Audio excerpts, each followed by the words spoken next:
Olá pessoal, meu nome é Leonardo Leite, aqui é o Além da Tecnologia, e eu estou construindo em público a Maria, assistente financeiro com o objetivo de ajudar famílias e pequenos negócios a se organizarem melhor financeiramente. E hoje eu quero passar aqui sobre um tópico que é a construção da interface para poder visualizar e interagir com os dados, né? O MVP inicial foi construído em Notion, tem algumas pessoas usando, e quando eu digo em Notion, quer dizer que eu estou usando a interface do Notion para poder interagir com as informações, os gráficos, tabelas, tudo lá organizado. Porém, o projeto está evoluindo e eu quero colocar agora dentro de uma interface própria, um app, um site, para poder concentrar essas informações.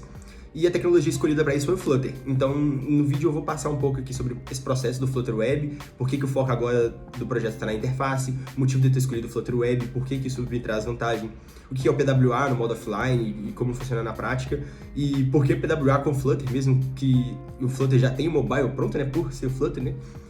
Como que está sendo feito o build do projeto e a publicação dentro de uma VPS, e quais os principais desafios e limitações do Flutter Web que a gente tem, e por fim, os próximos passos com o projeto. Então fica até o final que vai ser bem legal. Bom, antes de tudo, eu quero explicar por que o foco agora está na parte da interface, né? Bom, basicamente, depois do Web Summit, eu conheci algumas pessoas, fiz alguns contatos, e nisso conheci um grupo de pessoas que também está querendo atacar o mesmo tipo de problema que eu. E conversando, a gente decidiu que construção de uma interface fora do Notion, para poder visualizar os dados, interagir com eles, seria muito interessante. E se conectando com a IA, né, que é o que eu já tenho numa fase mais avançada de desenvolvimento, funcionaria muito bem. Porque às vezes a gente está ali mexendo na parte financeira e tem um momento que a gente vai querer ver a listagem das transações, numa tabela, em gráficos organizados, com as informações realmente mais detalhadas e mostrando os dados melhores, né? E por isso o foco passou a ser a construção dessa interface. Já tem um tempo que eu estou estruturando a parte do Flutter ali, voltando a estudar Flutter, né? Eu já mexi com Flutter alguns anos atrás, mas mudou muita coisa e eu tive que relembrar muitos conceitos. E por isso que agora o processo está na parte da criação do app. Dentro desse grupo tem uma pessoa de design também, que está ajudando com algumas dicas e estruturando algumas telas para a gente poder conseguir guiar nesse desenvolvimento. Tem pessoa de produto, tem uma pessoa voltada na parte de vendas, e a gente está vendo ali como é que vai ser essa parte de evolução do projeto, focando mais na parte da interface, sabe? E enfim, a ideia é realmente levar esse acesso para qualquer plataforma. Eu quero deixar disponível no celular, via web ou mobile mesmo.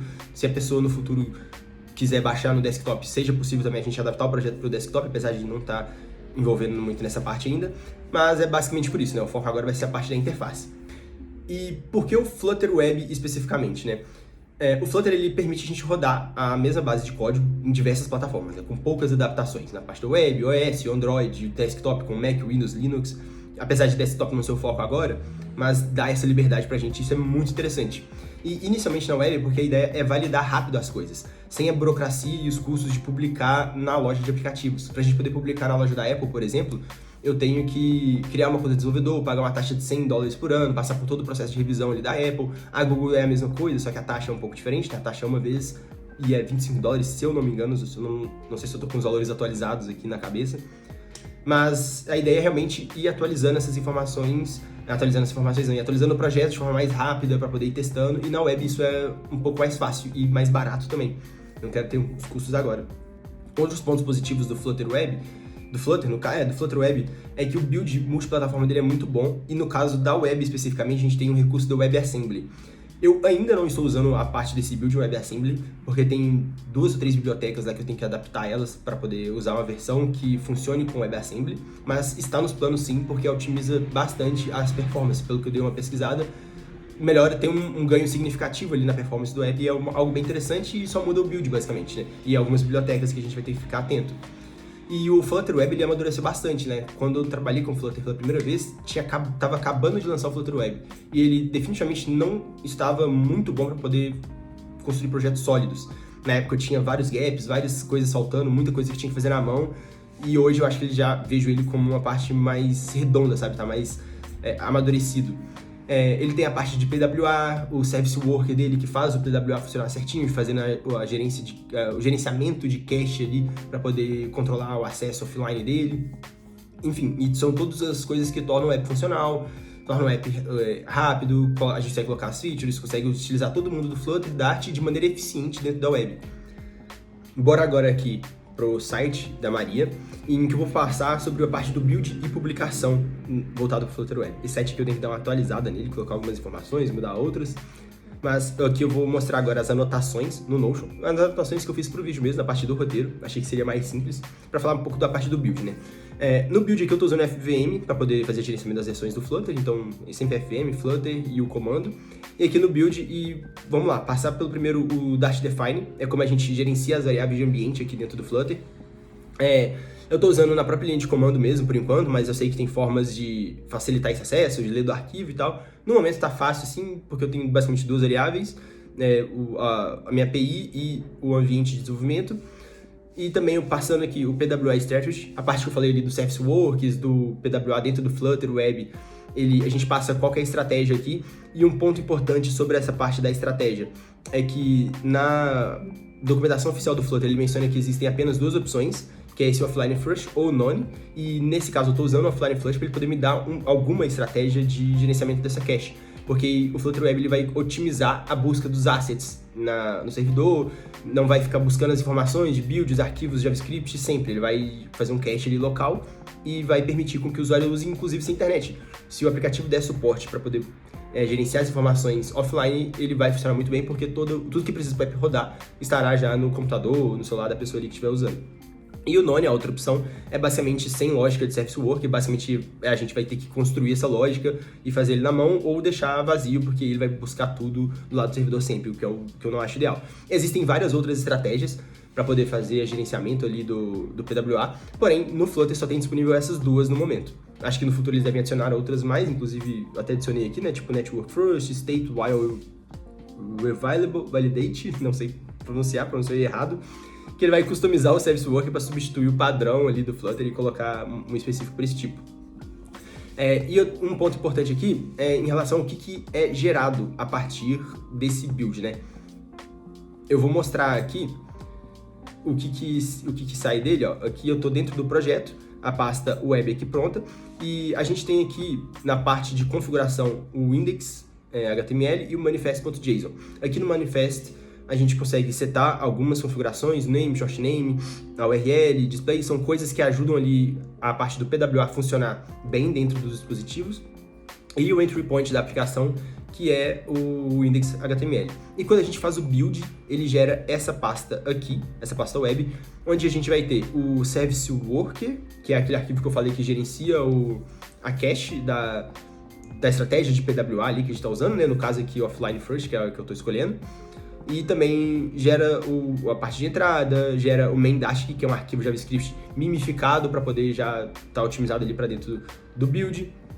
E, enfim, todos os outros arquivos aqui, já deixando o Canvas Kit, os assets, tudo organizado. O objetivo não é detalhar realmente essa parte aqui, mas só dar um overview. E é essa pasta aqui que eu uso para poder fazer a publicação. Essa pasta aqui, eu estou jogando ela dentro do diretório do meu projeto do back-end e subindo ele. Porque fica um pouco mais fácil eu poder fazer esse gerenciamento, porque dentro desse projeto do back-end, eu crio uma pasta web em que eu copio os arquivos dessa pasta, coloco um Dockerfile lá dentro também e faço o build da imagem. E fazendo o build dessa imagem, eu consigo adicionar ele dentro do meu Docker Compose, que é o que eu estou usando para poder colocar dentro da VPS. Inclusive, até detalhei algumas informações aqui na frente, né? Aqui eu estou falando do offline first. Não, acabou que eu não coloquei essa parte aqui, eu coloquei aqui para cima. Aqui, ó. Tá sendo hospedado na VPS. A imagem que está servindo aquela parte da web ali está usando o Nginx, apontando pro HTML, aquele index HTML que eu falei ali, para poder servir todos os arquivos ali na web. O Docker Compose, e deixar tudo dentro do mesmo diretório facilita, eu só dou um Docker Compose build, ele já builda o back-end, já builda essa imagem simples do front, que é só o Nginx com os arquivos do site, né? E um container simples para apontar para a web, basicamente, né? E também eu não coloquei aqui, mas eu estou usando o Traffic para poder fazer a parte de TLS, né? Eu construí o HTTPS, deixar tudo seguro na transição das informações. E é bem simples, o Traffic ele é bem fácil de configurar, bem simples. Na hora que eu estudei sobre, eu fiquei até impressionado com quão simples é de configurar ele. E para um projeto pequeno que está começando, só para poder validar as informações e deixar de uma maneira segura na web, já é bem interessante e funciona bem, sabe? Bom, continuando aqui para os próximos passos, basicamente essa é a estrutura que eu estou utilizando, né? O que eu destaco aqui de desafios e limitações é as pequenas diferenças entre plataformas e libs que precisam de ajustes, como por exemplo o que eu citei para utilizar o WebAssembly. Eu preciso fazer ajuste e utilizar algumas libs específicas que dão suporte a isso. e a diferença entre plataforma torna a complexidade de código um pouquinho maior.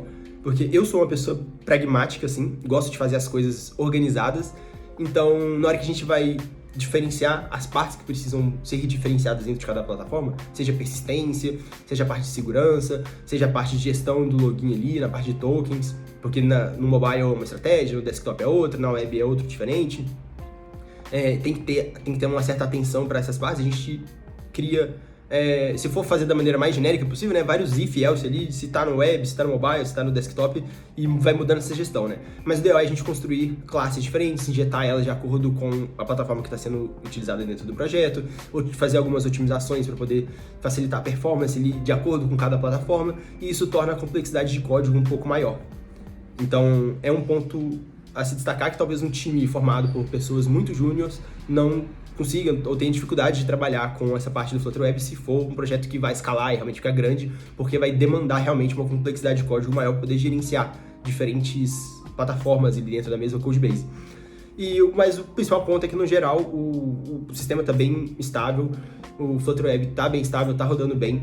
Eu não vou mostrar aqui a interface nesse momento, porque apesar de já estar rodando, já ter publicado, eu tenho basicamente um menu e navegação entre algumas páginas com alguns widgets na tela para poder exibir as informações e eu conseguir interagir, testar e validar se o sistema, a lógica do sistema está funcionando corretamente. Em nível de interface, o designer já fez algumas interfaces, mas eu ainda preciso adaptar elas. Então, quando eu fizer essa adaptação, tiver alguma coisa mais redonda eu poder mostrar em relação ao designer, aí sim eu vou mostrar essa parte.